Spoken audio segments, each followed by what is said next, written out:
నిప్పు లాంటి నిజం. నిప్పు లాంటి పక్కన ఆవు కూడా తల ఊపింది అవునని.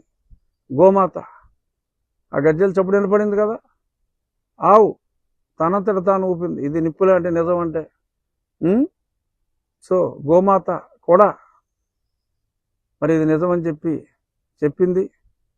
అతి ఘోరమైన పరాజయం ఏ రకంగా అయితే ఆ వ్యూహం, తను పన్నిన వ్యూహంలో బయట చెప్తాడైనా, నేను పద్మ వ్యూహంలో చిక్కుపోవటానికి అభిమన్యుడు కాదు అర్జున్ రెడ్డిని అని చెప్పాడు ఆయన.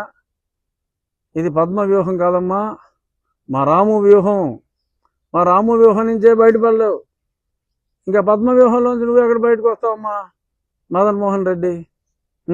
అంటే అది ఆ సినిమాలో హీరో క్యారెక్టర్ పేరు. జగన్మోహన్ రెడ్డి బయోపిక్ అన్నారు కానీ సెన్సార్ అభ్యంతరాల దృష్ట్యా ఆ క్యారెక్టర్కి మదన్ మోహన్ రెడ్డి అని, చంద్రబాబు గారికి ఇంద్రబాబు అని, అలా ఏదో రకరకాల పేర్లు పెట్టుకోవడం జరిగింది. ఏదైనప్పటికీ ఒక గొప్ప టాలెంట్, ఒక మంచి దర్శకుడి గొప్ప టాలెంట్ ఈ రకంగా వృధా అవటం వ్యక్తిగతంగా నన్ను, రాము గారి అభిమానిగా నన్ను బాధించినప్పటికీ, జనాలకు ఒక పచ్చి నిజం ఈడైపోయిన అప్పారావు అని తెలియజేసినందుకు మనస్ఫూర్తిగా రాము గారిని అభినందిస్తూ, ఇప్పుడు అర్థమైంది కదా అభిమానులారా, what to do, what not to do. What to do అంటే కూటమి, తెలుగుదేశం, జనసేన, అప్పుడు ఒప్పుకోకపోయినా టీవీ నైనోడు అదే పనిగా పొత్తు లేదు నా తొక్క లేదని చెప్పి అంత అరిసి గీపెట్టినా, నేనైతే 2.5 సంవత్సరాల నుంచి ఏ స్టాండ్ మీద ఉన్నాను ఆ స్టాండ్ మీద ఉన్నా. కూటమికి ఓట్లేయండి. ఈ సినిమాకి పట్టించిన దుర్గతి యువజన, శ్రామిక, రైతు కాంగ్రెస్ పార్టీకి పట్టించడానికి మనం సిద్ధంగా ఉన్నాం.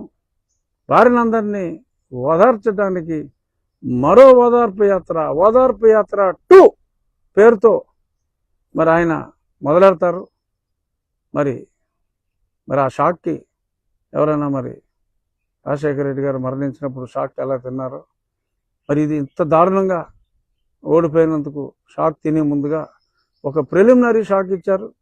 ఈ సినిమా ఇంత డిజాస్టర్ అయిందని చెప్పి ఎవరైనా మరి దిగులు చెంది మరణిస్తే మరి వారి కోసం ఎలాగో ఎలక్షన్ క్యాంపెయిన్లో తిరుగుతారు కాబట్టి మరి ఓదార్పు 1.5గా ఈ సినిమా షాక్ ఎవరన్నా పోతే వాళ్ళని ఓదార్చండి. ఓదార్పు 2.0 డెఫినెట్గా ఎలక్షన్లు అయిన తర్వాత మీరు చేయాలి అని చెప్పి 4 రోజుల క్రితం వరకు మీ పార్టీలో ఉన్న ఒక నిర్భాగ్యుడిగా ఇది నా సూచన. మదన్ మోహన్ రెడ్డి గారు. ఓకే, ఇక ఈరోజు ముఖ్యాంశం అనుకున్నది అదే 2వ అంశం అయింది. ముఖ్యాంశం సెక్రటేరియట్ తాకట్టు పెట్టేయండి. అంటే మన రాష్ట్ర ప్రజల secretariat, entire administration, the seat of governance తాకట్టెట్టేశాడు. ఇంతకంటే దారుణం, ఇంతకంటే సిగ్గుచేటు ఉందా? అయినా సరే ప్రశ్నించడానికి భయపడే నిర్భాగ్యులు ఛీ అనిపిస్తుంది నాకు. నేను ఆదివారం నో రచ్చబండి అని చెప్పి నేను చెప్పా, కానీ రచ్చబండి ఎందుకు పెట్టవలసి వచ్చిందంటే ఇంత దరిద్రం మనం చూడాలా? సెక్రటేరియట్ తాకట్టెట్టేస్తాడా? సీట్ ఆఫ్ గవర్నెన్స్ తాకట్టెట్టేస్తాడా? కేవలం 700 కోట్లతో సెక్రటేరియట్ బ్రహ్మాండంగా కట్టారు చంద్రబాబు నాయుడు గారు. మావాడు అంటే ప్రస్తుతం ఉన్న మదన్ మోహన్ రెడ్డి ముఖ్యమంత్రి తన కొంపకి 500 కోట్లు ఖర్చు పెట్టాడు టూరిజం ప్రాజెక్ట్ పేరుతో.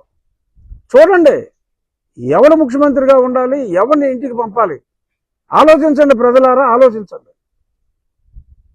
రాష్ట్ర ప్రజలు సీట్ ఆఫ్ గవర్నెన్స్ కోసం 700 కోట్లతో 4-5 బ్లాకుల సెక్రటేరియట్ కట్టిన చంద్రబాబు నాయుడు గారిని గెలిపించుకోవాలా, లేక తన సొంత కొంప కోసం 500 కోట్లు పెట్టి కట్టుకుని మరి ఆ వ్యక్తిని గెలిపించుకోవాలా?